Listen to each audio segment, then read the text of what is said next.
인간은 역사적 존재입니다. 역사를 알든 모르든, 역사를 인정하든 인정하지 않든 우리는 역사 안에서 살고 있습니다. 원하든 원치 않든 우리는 역사로 떠나선 살 수 없습니다. 인간에게만이 역사가 있습니다. 동물이나 곤충이나 자연의 다른 세계는 생로병사 꼭 같은 과정을 거치지만은 거기는 역사가 없습니다. 그냥 그저 낳고 살다 죽는 거로 끝나지만은 우리는 의미 없이 아무것도 모르고 쓰레기처럼 살아도 우리는 역사라고 하는 큰 강 안에서 그 역사의 흐름 속에서 살고 있습니다. 그거를 세속사라고 이렇게 말합니다. 큰 강이 흘러가는 세계 역사를 세속사라고 말합니다. 그거는 하나님의 창조 언약 안에서, 일반 은총 안에서 운행되고 있는 세상의 역사입니다. 그 중에서 또 하나님께서는 자기 백성에 대한 구속 언약 안에서 하나님의 백성과 하나님과의 관계 안에서 살아가는 구속사라고 하는 것이 있습니다. 성경은 구속사입니다. 성경은 역사의 책입니다. 하나님과 그 백성과의 관계가 어떻게 이루어져 왔느냐, 하나님의 주권에 대해서 그 백성이 어떤 반응을 가지고 살아왔느냐, 하나님과 그 백성과의 관계가 어떤 관계냐, 엎치락 뒤치락 하면서 서로 갈등을 일으키면서도 서로 분리될 수도 없고 또 일치할 수도 없는 이런 갈등의 관계에서 살아온 것이 성경의 역사요, 구속사라고 하는 것입니다. 하나님은 역사적인 신입니다. 하나님이 역사적인 신이라는 건 뭐냐? 하나님은 태초에 빛이 있으라 말씀하심으로 역사를 시작했습니다. 역사는 뭐예요? 시간이지요. 빛을 창조했다는 것은 시간을 시작했다는 거, 저녁이 되면 아침이 되는 첫째 날이다, 둘째 날이다, 역사를 시작한 거예요. 역사가 없는 이 무의 세계에 맨 먼저 빛을 창조하시고 첫째 날, 둘째 날 창조를 통해서 역사를 시작하셨고, 하나님이 역사를 시작하셨고, 하나님이 역사를 만드셨고, 하나님이 그 역사 안에서 하나님의 백성과 함께 살고 함께 행동을 했습니다. 관계가 좋든 나쁘든 하나님은 역사 속에서 그 백성들과 함께 밀고 땡기고 엎치락 뒤치락 하면서 살아왔습니다. 그래서 역사의 중심은 하나님이고, 역사의 주인공은 하나님이고, 역사를 움직이는 건 하나님이고, 인정을 하든 안 하든 역사는 하나님이 만드셨고, 하나님이 역사를 주관하시고, 하나님이 밖에서 주관하는 게 하나님 역사 속에 들어와서 친히 역사 안에서 그 백성과 함께 살면서 역사를 이루어 가시는 거고, 마지막에 하나님이 다시 이 역사 속에 들어오심으로 이 세상의 역사를 끝내는 것입니다. 빛이 있으라. 이거는 최초의 가장 강력한 카이로스, 무에서 유를 창조하는, 새로운 역사를 창조하는, 새로운 역사가 시작되는 카이로스 중에 최대의 사건은 바로 역사를 창조하고 빛을 창조한 바로 그것보다 더 큰 사건은 없습니다. 그 다음에 하나님께서 범죄한 아담을 찾아오셨습니다. 범죄한 아담을 찾아왔다는 것은 인간의 역사에 하나님이 개입하셨다는 얘기입니다. 그 다음에는 타락한 인간 세계에 노아를 통해서, 홍수의 심판을 통해서 역사에 개입하십니다. 그 다음에는 아브라함을 불러내서 아브라함과 새로운 역사를 계획하고 약속하면서 본격적인 하나님의 구속사를 아브라함께 언약을 맺고 아브라함과 함께 그 역사를 이루어 가십니다. 400년 후에 모세를 통해서 하나님께서 애굽에 내려 출애굽기 3장 보게 되면 내가, 출애굽기 3장 4절에 내가 그들의 고통과 부르짖음을 내가 들었고 내가 친히 너와 함께 가서 내가 그들을 이끌어 내리라. 출애굽 사건이란 하나님의 역사 개입입니다. 하나님의 역사 개입을 우리는 하나님의 카이로스라고 이렇게 말을 합니다. 하나님이 인간의 역사에 개입할 때에 일어나는 사건들 전부 다 하나님의 카이로스입니다. 빛이 있으라 한 그 사건 이후 가장 큰 하나님이 인간의 역사에 개입하고 하나님이 자기 백성의 역사에 개입하는 하나님의 카이로스의 가장 큰 사건은 말할 것도 없는 출애굽 사건입니다. 그 밖에 하나님은 선지자를 통해서 역사에 개입하셨고, 또 유다와 이스라엘의 심판을 통해서 역사에 개입하셨고, 또 바벨론 포로를 돌이키실 때에도 역사에 개입하셨고, 말할 것 없이 광야 40년 그 역사 속에서 그 백성과 함께 밀고 땡기며 이스라엘의 천년의 역사 속에서 하나님은 그 백성과 함께 밀고 땡기면서 서로 갈등하면서 역사 속에서 하나님은 하나님의 구원의 역사, 하나님의 왕국의 역사를 이루어 왔습니다. 예수 그리스도의 성육 사건, 그거는 태초에 빛이 있으라 말씀하신 그 사건, 애굽에서 자기 백성을 끌어내는 하나님의 역사의 개입 사건, 그걸 다 합친 것이 바로 하나님이 사람이 되어서 우리 가운데 오신 예수의 성육 사건, 하나님의 카이로스, 하나님의 역사 개입지구 가장 큰 사건은 예수의 성육 사건입니다. 그래서 십자가로 하나님의 역사에 개입하심으로 첫째 아담의 정령 죽으려는 문제를 오히려 죽음을 영원한 생명으로 바꿔놓는 위대한 역사적인 사건. 그래서 Before Christ, After Christ, 안노 도미노, 예수 이전, 예수 이후 역사를 둘로 갈라놓는 카이로스 중에 가장 위대한 카이로스를 만들어 왔습니다. 그 다음에는 이제 성령, 오순절, 성령을 통해서 이제는 애적인 개입이 아니라 내적인 각자 개인 안에 하나님이 개입하신 겁니다. 예수 그리스도 십자가 사건까지는 애적인 역사 개입입니다. 현실적인 역사 개입입니다. 그러나 십자가 사건 이후 오순절 사건은 그때부터는 하나님의 인간의 역사 개입이 애형적인 역사 개입이 아니라 개별적인 내적인 역사 개입, 영적으로 개입하셔서 이제는 싸움도 영적인 싸움, 이제는 하나님과의 모든 관계도 영적인 문제에서 자기 백성과 하나님의 관계를 1대1의 관계로, 개별적인 관계로 이루어가면서 동시에 큰 틀에서 하나님의 구속사를 이루어가는 겁니다. 오늘 아까 말한 트럼프가 글로벌리즘하고 싸운다는 것도 하나님의 역사 개입입니다. 하나님의 역사 개입하지 않고는 엄청난 싸움, 엄청난 도전, 엄청난 판이 벌어질 수가 없어요. 이제 중국과의 전쟁이 지금 아주 초읽기로 점점 지금 임박해오고 있는데 어쩌면 북한 문제보다도 중국하고의 전쟁이 더 빨리 터질지 모르는 정도로 지금 갑자기 중국과의 전쟁 문제가 갑자기 그냥 며칠 사이에 급부상하고 있어요. 무엇이 어떻게 될는지 우리는 한 치 앞도 내다볼 수 없지만은 북한 문제는 중국의 일부요. 그건 북한 문제가 큰 이슈가 아니야. 큰 이슈는 중국이야. 이번 펜스 국방장관 해임하고 해임에 자기가 사임을 했죠. 그 다음에 여기 보잉 부사장으로 있던 그 사람을 국방 부장관을 이제 아직은 국방장관이 아니고 대행으로 지금 하고 있는데 그 사람이 국방장관 대행을 딱 맡아가지고 맨 제1성이 차이나 이게 그 사람의 제1성이에요. 그러면 뭔지 알만하죠? 이제 우리의 적은 차이나다. 우리의 타겟은 차이나다. 우리 앞으로 갈 길은 차이나의 문제다. 이게 지금 미국의 정책의 최우선 정책으로 지금 전부. 또 시진핑은 엊그제 중국의 전쟁 상태 선포했어요. 전 군과 모든 전 국민은 전쟁 상태로 돌입해서 모든 전쟁 준비를 완료하고 당장이라도 전쟁할 수 있는 그런 체제를 갖추라고. 이런 모든 것들이 절대로 우연이 아니라고 하는 거예요. 하나님이 역사의 주인공이고 하나님이 역사를 섭리하시고 하나님은 악한 날에 악인을 적당히 들어쓰신다고 그랬어요. 악한 날에 악인을 들어쓴다는 것은 사람 마음이 아니라 그 사람을 움직이는 사탄을 들어쓴다는 거죠. 사탄이 다 움직이는 거지 사람이 움직이는. 사람은 이거는 컴퓨터예요. 컴퓨터. 기계야. 사람이 컴퓨터가 아무리 비싼 컴퓨터라도 사람이 운영하지 않아요. 사람이 움직이지 않으면 컴퓨터 아무 소용없어. 머리가 안만 좋고 IQ 안만 좋고 무슨 뭐 과학이 안만 발달해도 이걸 움직이는 거는 그 뒤에서 사탄이 움직이는 거야. 하나님이 사탄을 통해서 사탄을 도구로 사용해서 하나님의 목적을 이루어 가시는 겁니다. 그래서 역사를 His story, His story. 역사는 하나님의 얘기라는 거예요. 인정하든 인정하지 않든 역사는 하나님이 시작하셨고 하나님이 중심이고 하나님이 주관하시고 하나님이 끝장을 내는 겁니다. 시작도 하나님이요 끝내는 것도 하나님입니다.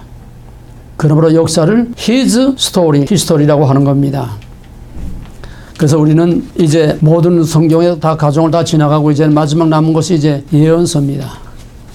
성경은 역사책입니다. 왜냐하면은 하나님은 역사적인 신이고 역사 속에서 행동하고 활동하시는 하나님이시고 하나님은 그 역사에서 언제나 중심에 있습니다. 그래서 역사를 모르고 성경을 알 수 없고, 역사를 모르고 하나님을 알 수 없고, 역사를 모르고 인생과 신앙을 알 수가 없어요. 피할 수 없는 게 역사입니다. 우리는 역사 속에서 살고 있기 때문에. 여기서 중요한 게 뭐냐면은 역사관이라는 게 중요해요. 관이라는 게 뭐냐?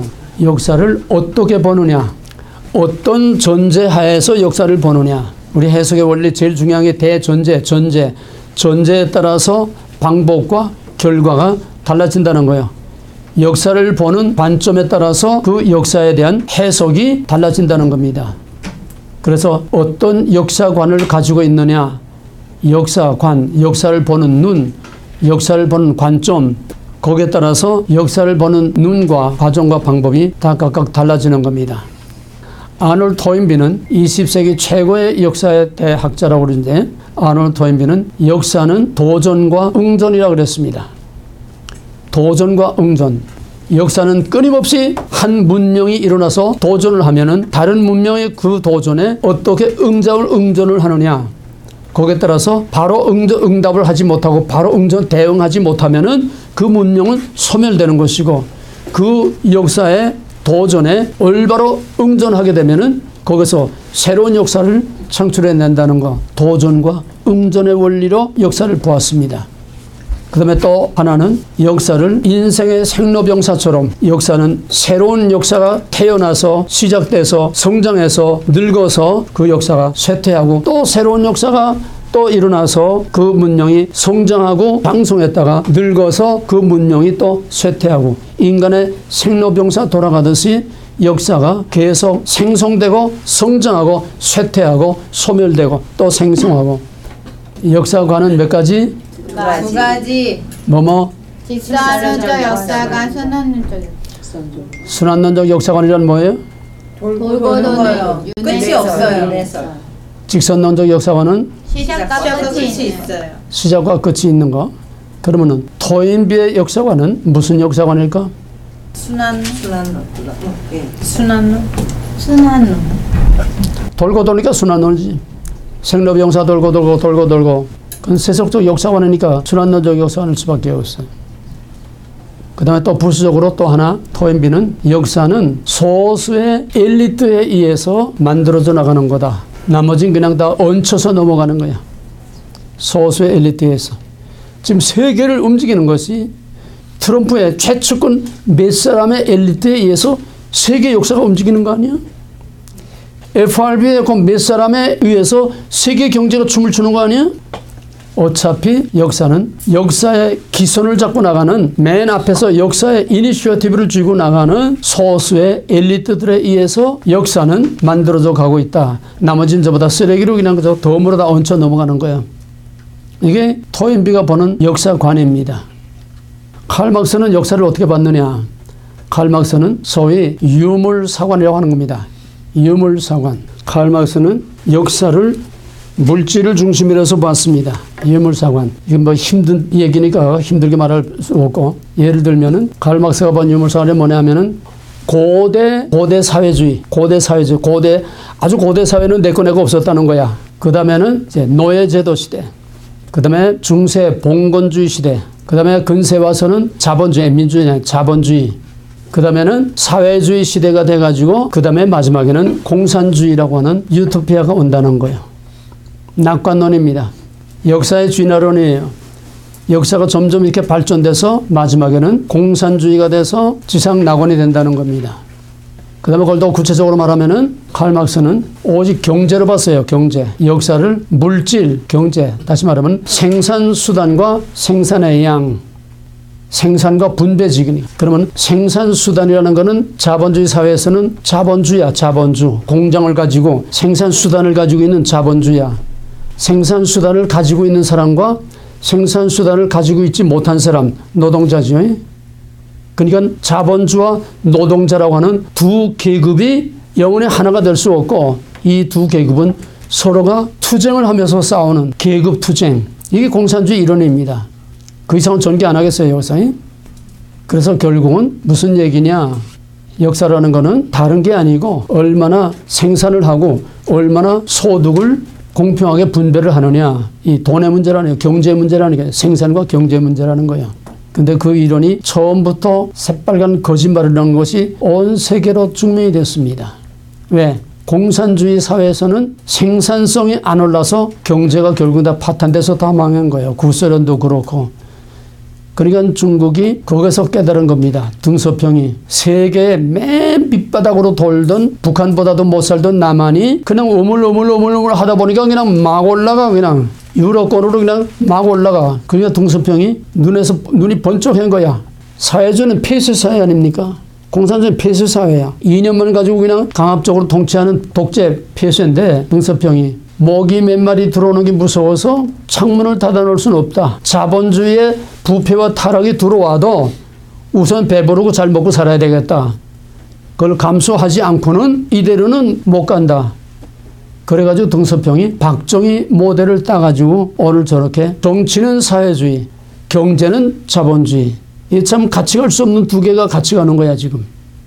정치는 사회주의, 경제는 자본주의. 사회주의와 자본주의는 같이 갈 수 없어. 같이 갈 수 없는데 지금 성공 모델로 같이 잘 가고 있어. 베트남도 지금 정치는 사회주의고 경제는 자본주의로 지금 잘 가고 있어. 그런데 중국은 잘 가는 게 아니라 이제 배가 불러놓으니까 좀 돈을 좀 쥐고 놀게 되니까 본래의 더러운 야망이 생겨가지고 이제는 미국을 제치고 전 세계 패권을 쥐고 중국이 전 세계를 지배하겠다고 하니까 여기서 이제 그런 중국을 놔둘 수 없다는 거예요. 눌러버려. 미국은 슈퍼 아메리카를 대체할 수 있는 어떤 세력을 절대 용납하지 않아. 결국은 중국은 지금 세계를 지배하려고 실크로드 1대1로 육로로 해서 이제 유럽까지 철도를 놓고 또 바다를 장악하기 위해서 지금 전부 해안선으로 해서 중동까지 전부 1대1로 해가지고 좀 엄청난 투자를 했는데 1대1로가 지금 다 파탄 지경에 이르렀어. 1대1로에 가입해가지고 중국의 지원을 받아가지고 예를 들면 파키스탄의 항구라든지 그런 것들 자꾸 이제 시설을 이제 투자해서 하다 보니까 파키스탄이 완전히 빚덩어리가 돼가지고 이제는 그 빚을 감당 없어서 중국에 또 손을 내밀어서 또 빚을 달라고. 빚을 갚기 위해서 빚을 또 중국에 또 내는 거야. 파키스탄이 지금 파산지경이 이래가지고 지금 전부 중국에서 투자한 1대1로 중국에서 투자한 나라들은 다 경제 파탄 지경에 이르러가지고 중국은 지금 1대1로 계획이 완전히 좌절됐을 뿐만 아니라 이제는 전부 다 하나하나 다 이탈하게 되고 중국은 미국의 경제 제재 아니라도 1대1로 이것만 가지고도 중국은 경제가 다 무너질 지경인데 지금 미국의 제재를 받으니까 중국 경제는 지금 오늘날 해. 그러면 제일 무서운 거 내가 옛날부터 늘 얘기하는 것이 독재자가 마지막 코너에 몰리면은 마지막 독재자가 마지막 택하는 거는 전쟁밖에 없어. 어차피 죽을 바에는 너 죽고 나 죽자. 그게 히틀러고 그게 일본에 그랬고 언제나 독재자의 말로는 이판사판 이래도 망하고 저래도 망할 바에는 전쟁을 일으키는 거야. 내부의 통치가 안 되고 내부의 이거를 컨트롤이 안 될 때는 공동의 목표를 밖에다가 만들어가지고 저놈 때문에 못 산다 그래가지고 전쟁을 일으키는 거예요. 북한도 그렇고 중국도 그렇고 이게 자살행위야. 그러니까 전쟁을 불가피해. 중국하고 미국의 전쟁이 안 일어날 수가 없어. 왜? 미국이 중국을 길러주진 않아요. 지금까지 트럼프 얘기가 그거야. 30년 40년 너희들 우리가 다 길러준 거다. 미국의 엄청난 시장을 자꾸 투자를 하고 해가지고 길러줘 놓으니까 이제는 우리를 잡아먹으려고 그래? 어림도 없어. 이제는 눌러버리는 거야. 경제를 물질과 유물주의, 물질과 경제를 통해서 세계 역사를 경제로 보는 칼 막스의 공산주의는 다 망했지만은 자본주의도 오직 경제 일변도로 가면은 자본주의도 결국 무너질 수밖에 없는 거야. 역사는 반드시 경제가 아니야. 왜? 역사란 인간의 역사지 물질의 역사, 돈의 역사가 아닌 거야. 컴퓨터도 인간이 다 움직이는 거고 경제도 인간이 움직이는데 인간이 역사의 중심이 되는 거지 인간 이외에 다른 게 중심이 될 수 없어. 그 다음에 이제 구속사관. 이 사이에 하나 끼면은 역사의 형태와 본질. 역사의 형태라는 거는 그냥 나타난 사건들, 표면에 나타나는 사건들이 역사의 형태들입니다. 표면에 나타난 사건들하고 그 역사가 무엇을 의미하느냐, 역사를 재해석한 그게 바로 게식테와 히스토리라고 하는 두 가지로 이렇게 나눠 생각을 합니다. 일반적으로 역사는 사건의 나열이야. 우리나라 궁중사 사건의 나열이야. 드라마 전부 사건의 나열이야. 그냥 사건을 그냥 이렇게 깨어 나오는 그거는 형태상의 표면상에 나타난 사건들이고 그게 역사는 아니야. 그건 그냥 사건일 뿐이야. 역사의 자료일 뿐이야. 사료. 역사의 자료일 뿐이야. 우선은 그거 중요해. 우선은 그 팩트. 역사적 사실 자체가 중요해. 팩트가 잘못되면은 역사 해석이 잘못되니까 지금 우리나라는 이 팩트 자체를 다 바꿔놔. 역사적 사건 자체를 다 바꿔놔. 표면에 나타난 사건의 나열. 그것이 곧 역사는 아니라는 거야. 그럼 역사는 뭐냐? 그 사건들이 그 시대에 그런 사건, 그 시대에 그런 사상, 그 시대에 그런 문화, 그 시대에 그런 건축 양식, 그 시대에 표면에 나타난 이런 것들이 무엇을 의미하느냐? 그거를 해석한 것을 역사라고 이렇게 말을 합니다. 그 해석에는 그 사람이 어떤 역사관을 가지고 해석을 하느냐, 어떤 전제로 그거를 해석하느냐, 거기에 따라서 해석이 달라지는 거예요. 사건은 팩트, 사실 자체는 객관적인 겁니다. 그러나 그거를 해석해 놓은 히스토리, 해석해 놓은 역사는 해석하는 자에 따라서 의미가 달라져. 개념이 달라져. 그러면 우리나라에 이제 8.15 해방되고 이스마엘 박사가 이제 그 혼란 틈에서 남한만 유엔 감시에 총선을 하고 남한만 독립을 해서 오늘까지 왔어요. 이거는 역사적인 기록 자체는 팩트, 사실이야. 기록 사실이야. 그래서 박정희를 통해서 또 경제부흥을 일으켜서 세계 경제 대국으로까지 가는 튼튼한 기반을 마련한 것. 고속도로를 닦고 공장을 세우고 이건 다 역사적 사실이야. 역사적 사실 자체를 부정할 수는 없어. 왜? 그건 팩트니까, 사실이니까. 근데 그거를 어떻게 해석하느냐. 광주 사태, 사건, 사실 자체야. 근데 광주 사태 같은 거는 사건 자체를, 사실 자체를 전부 다 애곡을 하고 다 바뀌는 거야. 그 지금 가장 예민하고 가장 지금 중심 이슈로 떠오르는 것이 북한의 특수부대가 와서 일으킨 폭동이다. 아니면은 민주화 운동이냐. 근데 뭐 지금 옆으로 좀 빗나가는 것 같지만은 기왕 역사 해석의 문제가 나오니까 그러니까 광주 사태를 민주화 운동으로 국가 유공자로 만들어 가지고 나는 한 달에 이제 박근혜 때 올리고 이명박 때 올리고 이렇게 올려줘 가지고 지금 한 달에 200불을 받아요. 200불 가지고 살려는 거야 한 달에 국가 유공자가. 쪽방에 사는 우리 유공자들도 있는데 쪽방에서 200불 가지고 못 살아. 근데 광주 민주화 운동 한 사람들은 지금 자꾸 늘어나. 왜? 사전에 8.27 필요한 건 다 갖다 끼워넣어. 그래서 지금 어떤 단체에서 광주 5.18 국가 유공자 명단을 공개해라. 재판에다가 지금 제소를 했어. 법적으로 공개하라는 거야. 공개 못해. 왜? 의대에 따지 이거 인간한 놈들 다 국가 유공자로 한 달에 그냥 몇백만 원씩 다 받아먹고 수억 원씩 다 받아먹고. 그뿐만 아니라 세월호가 뭐 했다고? 자, 광주 사태를 민주화 운동이라고 해.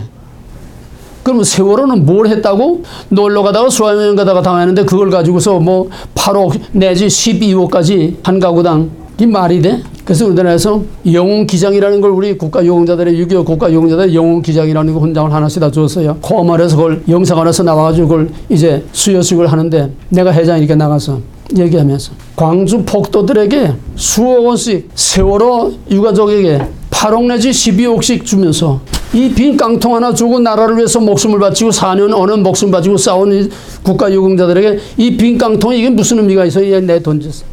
정영산이도 당장 내 돈 주고 싶다. 그러나 이거를 그나마라도 생각해준 박근혜 대통령의 그 마음을 그래서 내가 내 던지지는 않습니다.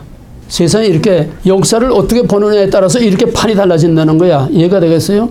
근데 요즘 안종건인가 누군가 하는 전라도 사람이 전라도를 비판하는 아주 대단한 사람이 나왔어. 목숨 내놓고. 세월호도 그때 특수부대로 나왔던 사람도 지금 막 터치고 있고 지만원이 뭐 18년 동안 그만했으니까.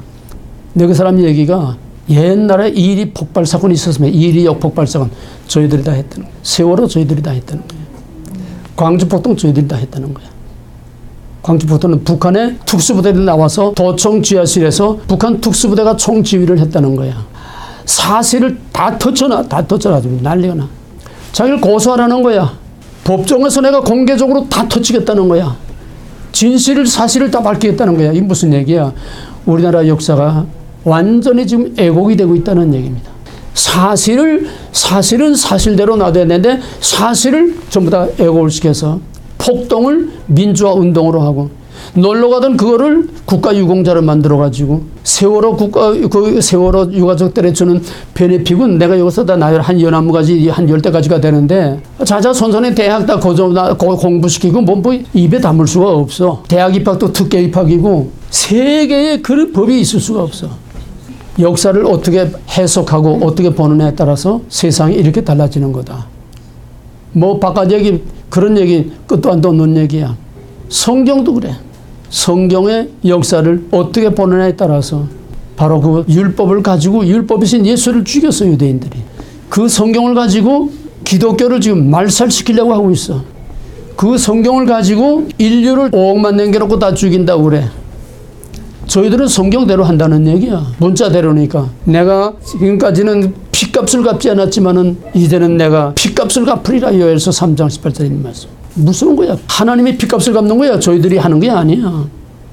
역사를 어떻게 해석하느냐 거기에 따라서 세상이 이렇게 왔다 갔다 하는 게 역사관이라는 게 그렇게 중요한 거야. 지금 남한의 모든 역사 교과서는 몽땅 북한의 식민지 사관으로 기록한 북한의 교과서를 그대로 갖다 뺏겨놓은 것들이야. 사실을 전부 다 왜곡해가지고 우리나라 독립은 이거는 통일을 가로막은 역적. 박정희도 통일을 가로막은 역적. 이승만 박정희 없었으면 벌써 통일이 됐을 건데 이승만이 남한 방동정부를 수립함으로 통일의 길을 막았어. 박정희가 경제 부흥을 일으키고 군사력을 확장시키면서 통일의 기회는 영원히 물 건너갔다는 얘기야. 그러니까 영원한 역적이라는 거야. 지금 전교조 30년 동안 지금 전부 북한의 교과서를 가지고 대한민국 역사를 다 이렇게 뒤집어 바꿔서 다 정반대로 다 바꿔가지고 가르친 것이 오늘의 현실입니다. 박근혜 대 역사 교육을 바로 시켜야 국민이 올바른 국가관, 올바른 애국관을 가지고 올바른 나라가 바로 되겠다. 그래서 역사 교과서를 국정교과서로 만들려고 하니까 난리가 났어. 교학사에서인가 역사 교과서를 하나, 그러니까 정식 역사 교과서를 쓴 거야. 그랬더니 전교조에서 난리가 나가지고 그 교과서 쓰는 학교들 아주 그냥 막 박살을 내서 부산에 있는 어떤 고등학교에서 유일하게 그 교학사 역사 교과를 썼는데 그 앞에서 그냥 날마다 데모하고 막 결국 내가 두 손 들고 말았어. 저희들 교과서를 쓰라는 거야. 북한 교과서를 쓰라는 거야. 이게 오늘의 현실입니다. 역사를 바로 가르치지 못하면은, 역사를 바로 모르면은 망하는 거예요. 역사를 모르는 민족은 망합니다. 그래서 강력한 나라치고 역사를 강조하지 않는 나라고 해서 역사가 제일 짧은 나라가 미국입니다. 200년밖에 안 되는 미국이 역사를 얼마나 중요시 하느냐. 시민권 시험에서 반드시 역사 문제는 절대로 넘어가지 않아요. 역사 문제를 집중적으로 질문을 합니다. 미국은 아무것도 아닌 어떤 시골 마을에 어디 가도 거기 뮤지엄이 있어가지고 처음에 여기 들어온 사람들이 이렇게 해서 뭐였다 무슨 사진 몇 장 갖다 놓고 뮤지엄들 사방에 뮤지엄들이에요.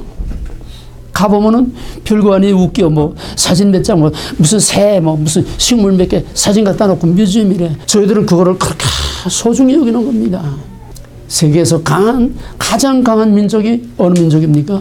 가장 강한 민족. 아무도 건드리지 못하는 민족, 세상에 무서운 게 없는 민족이 이스라엘이에요. 이스라엘이 가장 강한, 가장 중요한 이유는 강력한 역사 의식을 가지고 있거든요. 이스라엘은 교실에서 책 가지고 배우는 역사 교육이 아니에요. 어려서부터 가정에서부터 주입을 시킵니다. 너희라고 하는 존재, 우리 이스라엘이라는 유대인이라고 하는 이 민족은 어떻게 되느냐. 아브라함의 언약으로부터 하나님이 아브라함에게 이 땅을 주셨다고 하는 거 강력하게 심어져요. 초막절이 되면은 실제로 광야에 나가서 텐트 생활을 일주일 동안 그 떼약빛 같은 광야에서 일지 생활을 하면서 실제 실습 생활을 해. 정말 극성스러운 열심인 사람들은 뉴욕 맨하탄의 그 고층 빌딩 숲에서 그 빌딩의 바깥에 비상 계단 있잖아요. 밖에 그 파란 꽃이 거기에서 일주일 휴가 맡아가지고 거기에 개인 텐트, 거기 계단 돌아가는 거기다 개인 텐트를 치고서 초막절 일주일 동안 텐트 생활을 하는 사람도 있어요. 그렇게 그 사람들 철저해. 이스라엘에서 육사 졸업하고 소위 인간 받을 때는 마사다, 마지막 예루살렘이 망할 때에 예루살렘에서 마지막 남은 사람들이 마사다 여호세 해가지고 사방의 절벽이야. 여호세야. 거기서 3년 반을 버티면서 300여 명이 거기서 버티다가 마지막 결국 로마 군대가 토성을 쌓아가지고 올라와서 결국 마지막 명할 때 거기서 애 어른 할 것 없이 300몇 명이 몽땅 저희끼리 죽이고 다 완전히 너희 손에 죽을 바에는, 너희 더러운 손에 죽을 바에는 우리가 죽는다. 전부 다 옥새를 다 죽었어요. 300여 명이. 예언을 할 것 없이 저희끼리 죽고 다 죽었어. 하나도 남지 않고. 그래서 육사 소위 인간식 할 때는 그 마사다 현장 교육이야. 성경은 철저한 경험 교육이야. 이스라엘은 철저한 경험 교육이야. 육사 졸업생들을 거기다 갖다 놓고 너희 조상들은 여기서 이렇게 마지막 최후의 순간까지 목숨을 다해서 싸우다 죽었다. 너희들도 나라를 위해서 죽까지 목숨을 바쳐서 이 나라를 지키는 거다. 그러니까 이스라엘 군대가 강할 수밖에 없는 거야. 역사 교육이야. 역사를 모르는 민족은 망합니다. 역사를 무시하는 민족은 망합니다. 역사를 애곡하는 민족은 망합니다. 역사를 애곡하고 날조하는 민족은 반드시 망합니다. 누굽니까? 그게 사탄이 먹어라. 그게 누굽니까? 공산주의. 공산주의는 혁명입니다. 혁명이라는 전통적 가치와 권위를 완전히 다 없애버리고 완전히 새 판을 짜는 거예요. 이게 혁명이야. 리볼루션은 리볼루션. 개혁이라고 하는 거는 기왕 있는 집을 부분적으로 리모델링 하는 거의 개혁이야.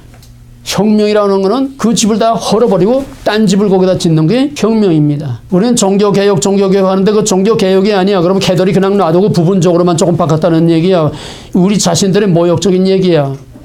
종교개혁이 아니야. 혁명이야. 완전히 개도릭을 부정하고 너 이게 아니야. 이거야. 예수 그리스도 혁명이야. 유대교를 조금 더 발전시킨 게 기독교가 아니야. 이게 이제 복음서 들어가서 하겠지만은 복음서라는 건 사복음서는 not but이야. not but. 그거 아니야. 이거야. instead of. 그거 대신에 이거야. 그거하고 replace. change야. 복음이란 change야. 유대교를 좀 더 배려하게 발전시킨 게 아니라는 거야. 이게 복음이야. 예수 믿는다는 거 change야. replace야. 이전 옛사람이 예수와 함께 죽고 예수와 함께 새 사람이 다시 살아나는 거 역사관이나 인생관이나 마찬가지야. 바로 복음이란 그래서 혁명인 거예요. 예수 혁명인 거예요. 이스라엘은 비록 전통적인 유대 역사관을 가지고 있지만은 그들은 종말론적인 메시아의 구원 거기다가 초점을 맞추고 아브라함의 언약과 종말론적인 메시아 구원 거기다 초점을 맞추고서 세상이 다 망해도 저희들은 절대로 망하죠. 세상 모든 민족은 다 지옥의 땔감이고 저희들만이 끝까지 살아남는 택한 민족이라고 하는 이 프라이드와 그 권위의식을 가지고서 메시아닉 주들을 핍박하는 거기에 바로 그런 역사의식이 거기에 감춰져 있는 겁니다. 세계에서 이스라엘 민족만큼 역사의식이 확실하고 역사의식이 강한 민족은 없다. 그런 역사의식이 어디서 오느냐? 올바른 역사관에서 오는 거다. 역사관이 잘못되면은 다 잘못되는 거고 역사관을 바로 세우면은 인생관, 정치관, 모든 사회관, 교육관, 종교관 모든 것이 역사관이 바로 되면은 모든 것이 바로 되고 역사관이 잘못되면 모든 게 다 잘못돼. 그 전형적인 예가 공산주의. 공산주의는 역사관 자체가 잘못됐기 때문에 공산주의는 모든 것이 다 망해서 경제도 망하고 사회도 망하고 도덕도 망하고 다 망한 거야. 우리는 지금 망한 길을 가고 있어. 참 기가 막힌 거 아니에요? 그런데 우리가 지금 잠자고 편안하게 잠잘 수 있어. 세상이 다 망한 그 길을 우리가 지금 좋다고 가고 있고 망할 나라를 따라가고 있으니 이게 어디서 오는 거냐? 전교조 역사교육. 역사를 바로 가르치지 못해서 그래. 올바른 역사관을 갖지 못해서 그래. 구속사관이라는 건 하나님의 조건에 어떠한 반응을 보냈느냐 하는 하나님의 언약에 대한 역사가 이 구속사입니다. 그걸 우리가 계속 해왔고 또 앞으로 할 거니까. 그 다음에 두 번째로는 역사의식. 역사관이라는 것은 역사를 보는 눈이야. 어떤 방향에서 어떤 각도에서 어떤 시각에서 어떤 전제하에서 역사를 보느냐. 비유, 역사관이라는 것은 어떤 관점. 그러니까 다 역사관은 다를 수가 있어. 순환론적 역사관이 있고 직선론적 역사관도 있지만 그 안에서도 보는 관점에 따라서 전제에 따라서 보는 역사의 눈이 달라질 수가 있어. 역사의식이라는 건 뭐냐. 역사의식이라는 건 좀 말이 어렵지만은 그대로 받아주세요. 역사의 본질과 원리로 그 역사를 바라보는 거. 역사의 본질과 원리. 나타난 형태, 어떤 해석이 아니야, 이거는. 절대적인 원리와 본질, 역사란 어떤 것이냐. 스탠다드, 기준, 역사의 본질과 원리로 역사를 보는 거야. 역사의식. 그러면은 사륙신들의 역사의식은 뭐냐 하면은 사륙신들은 바로 역사의 본질과 원리로 역사를 봤어. 왜? 수양대군이 이제 모든 단종직유 모든 권세를 다 잡았어. 이제는 수양대군 밑에 들어가서 머리 숙이면은 그 부귀와 영화를 다 누릴 수가 있어. 근데 왜 죽어? 역사의 본질과 원리, 이건 아니라는 거야. 왕을 죽이고 대신 왕이 아닌 게 왕에 올라간 거는 역사의 정도가 아니라는 거야. 정도가 아니야. 역사의 본질, 원리가 아니라는 거야. 그거로 역사를 보는 거야. 올바른 역사의식을 가졌을 때에는 목숨을 내댈 수가 있어. 올바른 역사의식을 가졌을 때는 목이 날아나도 할 말을 하고 올바른 말을 할 수가 있어. 아까 말한 전라도가 전라도를 말한다. 그 안종건이가 누군가 그 사람은 정말 대단한 역사의식을 가지고 있어. 우리 민족의 운명이 지금 이렇게 들어가고 있는데 왜 이러냐. 사실적인 역사를 지금 너무나 왜곡하고 잘못되고 있기 때문에 내 하나 목숨 바쳐서라도 내 하나 목숨 내 던져서라도 우리 민족이 올바른 역사를 바로 알아야 되겠다는 거야. 이게 목숨 내놓고 나온 거야. 그러면서 지금까지 몇십 년 동안 이걸 참고 견딘 거는 내가 말할 수 있을 때를 기다렸다는 거야. 결정적인 때를 기다렸다는 거야. 이제는 더 이상 시간을 지체할 수 없는 이제 리밋이 다 왔기 때문에 이제는 내가 이거를 공개해서 올바른 역사를 바로 세우고 바로 일깨워서 이제 풍전도가 위기에 있는 우리 조국을 구해야 되겠다는 거야.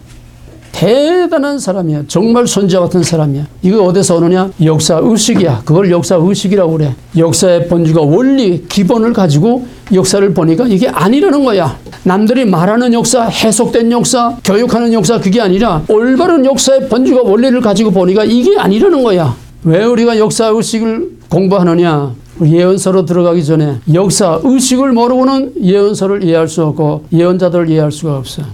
예언자들이라는 것은 가장 대표적인 역사의식을 정확하고 확실하게 가지고 있는 사람들이고 그 올바른 역사의식을 가지고 역사를 바로잡고 올바른 역사의식을 가지고 본 그 역사의 현실 자체를 있는 그대로 목숨을 내놓고 외친 것들이 예언자야.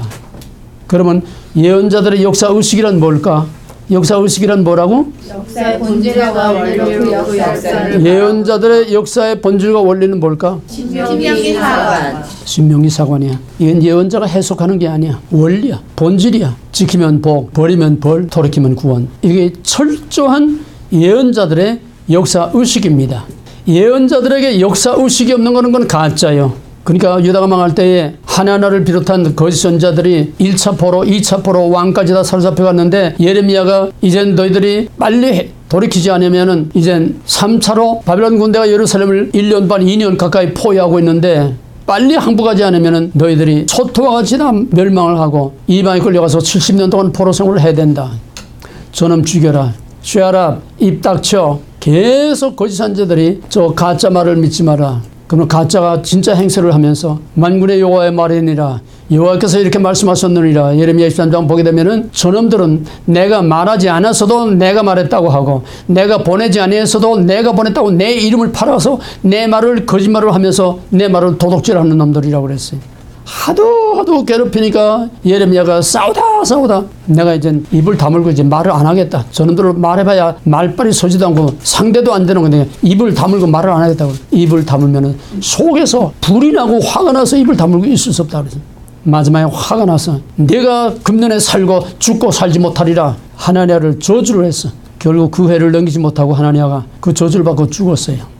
예레미야 입을 틀어막으려고 구덩이에 쳐놓고 예레미야가 바룩을 통해서 기록한 예레미야서를 다 짝짝 찧어서 다 불태워버리고 그래도 예레미야는 죽으면 죽으리라 목숨을 내놓고 목이 메이도록 피를 토하듯이 하나님의 심판을 강력하게 외쳐댔어요. 왜? 예레미야는 올바른 역사의식을 갖고 있는 사람이야. 예레미야 1장에 보게 되면 하나님께서 예레미야를 부를 때 소명, 콜링 할 때에 예레미야야 내가 너로 이스라엘 선지 삼으려 나는 나이도 어리고 말도 할 줄 모르고 입도 둔하고 아무것도 할 수 없습니다. 예레미야야 내가 무엇을 보느냐? 뷰 하나님이 예레미야의 역사의식을 건드린 거야. 내가 무엇을 보느냐? 어떤 역사의식을 가지고 있느냐? 이 역사를 지금의 역사를 어떻게 보고 있느냐? 오늘의 상황을 역사적으로 어떻게 보고 있느냐 이거야. 무엇을 보고 있느냐? 살구나무 가지를 보나이다. 예레미야는 나이가 어렸지만은 역사적인 역사관, 올바른 역사관을 가지고 있었어.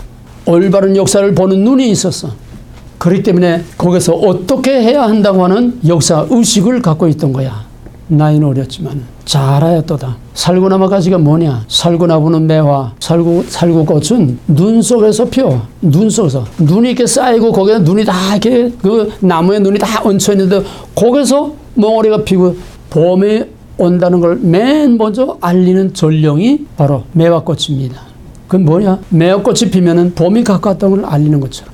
무화나무 가지가 연하여지고 잎이 푸르르면 여름이 가까운 줄 아는 것처럼 하나의 시그널이야, 신호야. 그러면 예레미야가 몽우리가 되었으니까 이제 봄이 오겠구나. 그거야? 그건 역사의식이 아니지.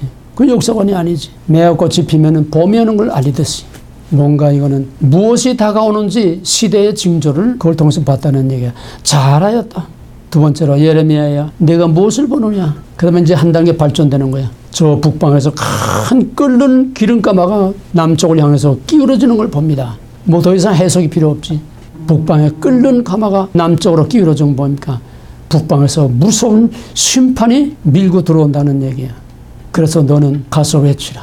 그래서 예레미야는 올바른 역사관, 올바른 역사 의식을 갖고 있기 때문에 그 민족이 이제 어떻게 될 것이라는 것을 강력하게 그 엄청난 핍박과 고난을 받으면서도 마지막 최후의 순간까지 외쳤던 게 바로 예레미야입니다.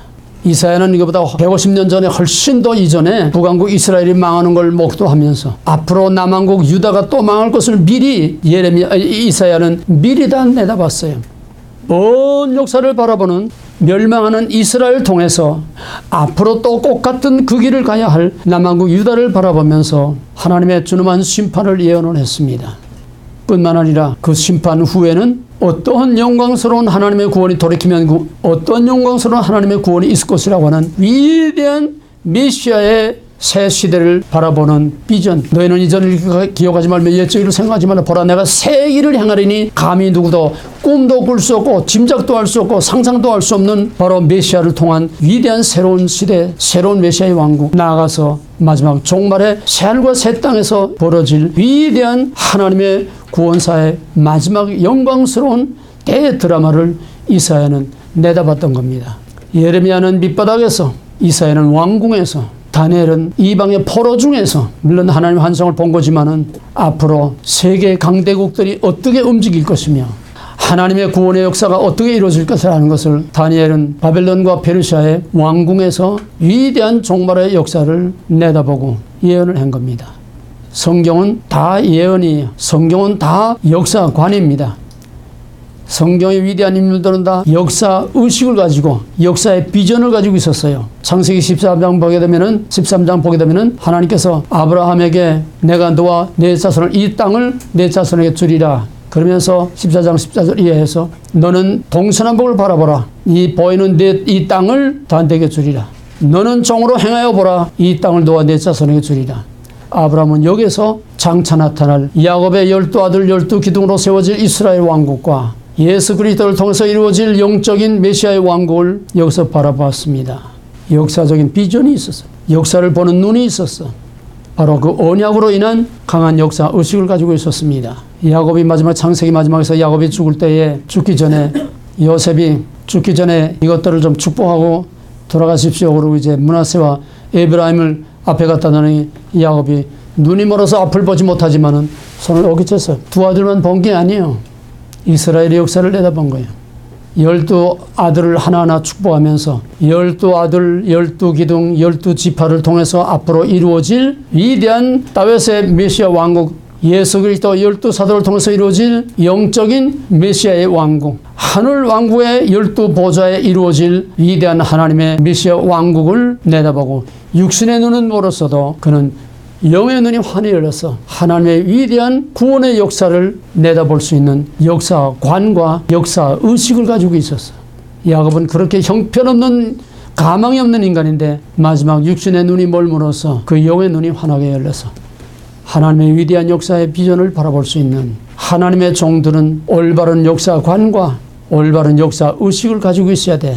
그래야 목숨을 걸 수 있고, 그래야 죽도록 충성할 수 있고, 그래야 예수와 함께 살고 예수와 함께 죽고, 그래야 예수의 정의와 하나님의 공의를 위해서 목숨을 내놓고 기는 기다 아니면 아니다. 우리가 부르는 우리 두란노의 주제곡 분별할 때, 구별할 때 어느 민족이나 결단할 때가 있다고 하는 거, 올바른 역사 의식을 가지고 있어야. 문제는 이스라엘이 세계에서 가장 강력한 역사 의식을 가지고 있지만은 그들은 역사관이 잘못됐어. 강력한 역사 의식을 가지고 있는데 역사관이 잘못됐어. 왜? 계시의 점진적인 발전의 원리를 모르고, 역사의 점진적인 형태상의 발전의 원리 모르고, 역사의 본질과 원리를 모르고, 역사의 변하는 형태를 모르고 있기 때문에 그들은 문자적으로, 민족적으로, 혈통적으로, 정치적인 이스라엘의 회복만 바라보고 있기 때문에 그들은 역사관이 잘못됐으니까 아무리 강력한 역사의식을 가지고 있어도 그들은 더 이상 가지 못하고 그거로 망하는 거예요. 그거로 망할 뿐만 아니라 그거로 세상을 다 망쳐버려. 이걸 좁히면은, 역사관을 좁히면은 개인의 신앙관이 되는 겁니다. 우리의 역사관은 종말론적인 그 날, 여호와의 날, 주의 날, 거기에다가 포커스를 맞추고 사는 그런 역사관, 역사의식을 가지고 살아야 목에 칼이 들어와도 우리는 그 진리를 붙들고 주권, 언약, 거룩을 지키고 끝까지 남은 자, 끝까지 이기는 자, 끝까지 견디는 자, 계시록의 마지막 남은 자, 그 영광의 멸류관을 쓸 수가 있는 겁니다. 올바른 신앙관, 올바른 성경관, 올바른 신관, 올바른 교회관, 올바른 예배관, 올바른 신앙관은 올바른 역사관에서 나오는 거고, 올바른 역사관을 가졌을 때에 거기다가 목숨이라도 던질 수 있는, 기면 기다 아니면 아니다, 절대로 타협하지 아니하고 무릎 꿇지 아니하고 내가 해야 할 말, 내가 해야 할 일을, 내가 가야 할 길을 갈 수 있는 그런 믿음의 위대한 승리자, 위대한 남은 자의 영광에 들어갈 자들은 올바른 역사관, 성경의 올바른 역사관, 하나님의 올바른 역사관, 그 하나님과의 관계에서의 올바른 역사의식을 갖고 주권, 언약, 거룩을 끝까지 지키는 자가 남은 자요, 하나님의 열두 보호자 곁에 앉는 영광스러운 남은 자의 반열에 들어갈 수가 있는 겁니다. 천국은 쓰레기통이 아니에요. 요즘 가짜 날태기 복음이 전부 다 망쳐. 누구든지 가서 교회 가면 다 구원받고, 누구든지 가서 신용만 내면 다 구원받는, 가짜고 뭐고 없이 그냥 다 구원받는 건 구원판이나 다 똑같아. 우린 다 구원받았다. 그러니까 복밖에 빌 데가 없는 거야.